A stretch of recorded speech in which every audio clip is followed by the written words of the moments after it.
pikërisht në zemrën e projektit, që është siguria në shkolla. Me 20 shkolla të parat, që janë përzgjedhur për nga dënësia e numrit të nxënësve, për nga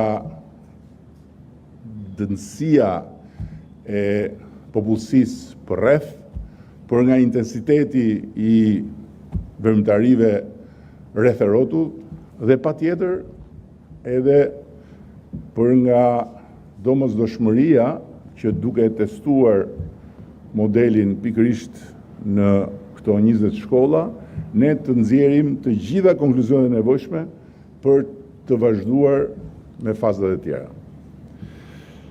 Besoj që sot të gjithë prindrit që kanë fëmijët në shkolla duhet të ndjehen mirë, duhet ndjehen të lehtësuar për faktin që qeveria, ndryshe nga si përshkruhet në të përditshmen e jetës kanaleve sociale dhe në të përditshmen e jetës pa 1 minutë gjumë të algoritmit, është një trup e cila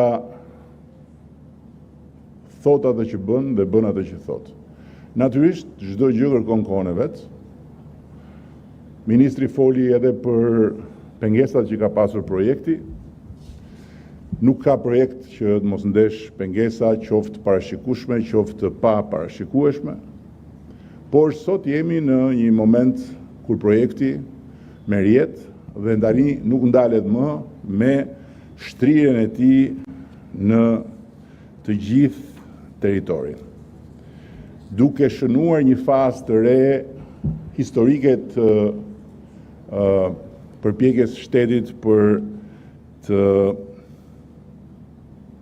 ngritur në një nivel tjetër menaxhimin e sigurisë publike dhe duke garantuar kështu që shumë çka që ne e kemi deri më sot ndjekur si problem thjesht dhe vetëm me syt dhe me forcat njerëzore, të ndiqet edhe me mbështetjen e inteligjencës artificiale, jo vetëm në shkolla, po në të gjitha rrugët e vendit, jo vetëm në të gjitha rrugët e vendit, po edhe në komunitete.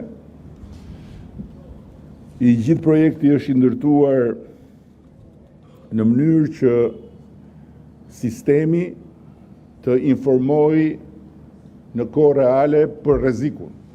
Jo, siç e tha ministrja, thjesht të ruaj një informacion që pastaj duhet marrë duke hapur sistemin e duke nxjerr informacionin kur fakti ka ndodhur. Për të thënë një nga detajet, nëse një fik del nga xhepi në cilin do vend publik, jo vetëm në shkolla, po dhe në rrugë, sistemi jep me njëherë informacion në qendrën e monitorimit.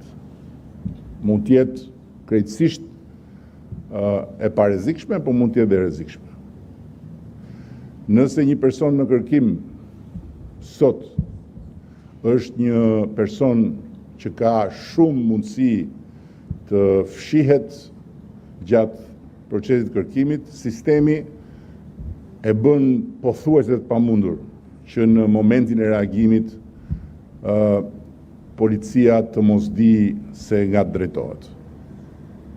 Historia e makinave që kryen akte kriminale dhe pastaj gjenden të djegura në një pozicion disa kilometra nga vendngjarja nuk mund të ndodhi më, për shkak se sistemi e shef makinën përpara se sa